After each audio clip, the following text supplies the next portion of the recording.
Items కావాలి.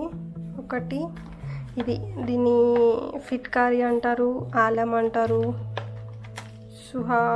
సుహగంధ something, సుహాగంధ్ ఏదో అంటారు. ఇంకొకటి ఇది వచ్చేసి పచ్చకర్పూరం, మనం ఇంట్లో వాడే కర్పూరం అన్నమాట. అండ్ కొబ్బరి నూనె, ఏదైనా సరే మీరు వాడుకోవచ్చు మీకు కావాల్సింది. ఇప్పుడు ఈ మూడింటిని మనం వీటిని పౌడర్ చేసేసుకొని, ఈ 2 ఐటమ్స్ని పౌడర్ చేసేసుకొని కొబ్బరి నూనెలో కలిపేసుకోవాలి. అది ఎలానో చూద్దాం. ఇప్పుడు ఈ చిన్న రోల్ తీసుకున్నాం, మనం పౌడర్ చేసుకుందాం అని చెప్పాను కదా, దాంట్లో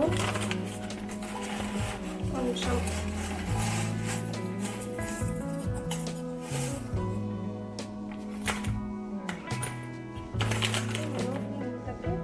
డబల్ వేసాం అన్నమాట. అది ఫిట్కారీ అంటారు. దాంతో పాటు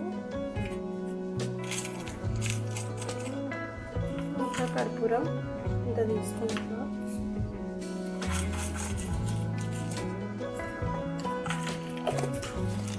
రెండు కలిపేసి మనం పౌడర్లా చేసుకోవాలి.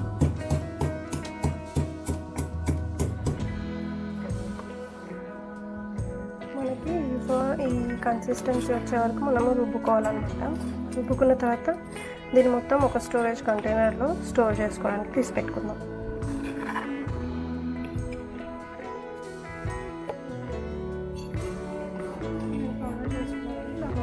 స్టోర్ చేసుకుంటున్నాము.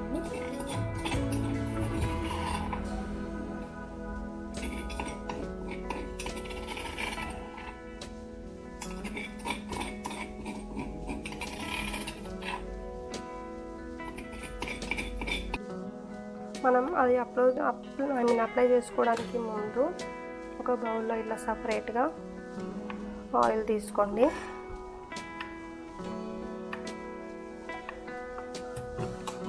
ఆయిల్ వేసుకొని ఇది ఒక హాఫ్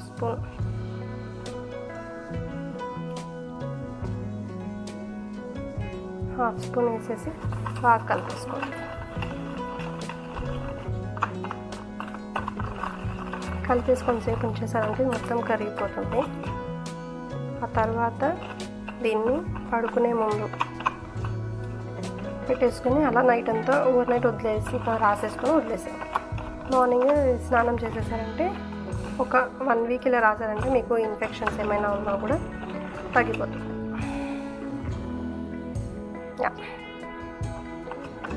చూడండి, కన్సిస్టెన్సీ మనకు ఆయిల్ లాగే కనిపిస్తుంది. ఇక్కడ కూడా మనకి అది ఇక్కడ కనిపించట్లేదు, వైట్గా కూడా అలా ఏమి ఉండదు. మీకు రాసిన ఫస్ట్ డే నుంచి రిజల్ట్ అనేది కనిపిస్తుంది. ట్రై చేసి చూడండి ఒకసారి. మీకు కూడా రిజల్ట్ ఎలా వచ్చిందో నాకు కింద కమెంట్ సెక్షన్లో కమెంట్ చేయండి.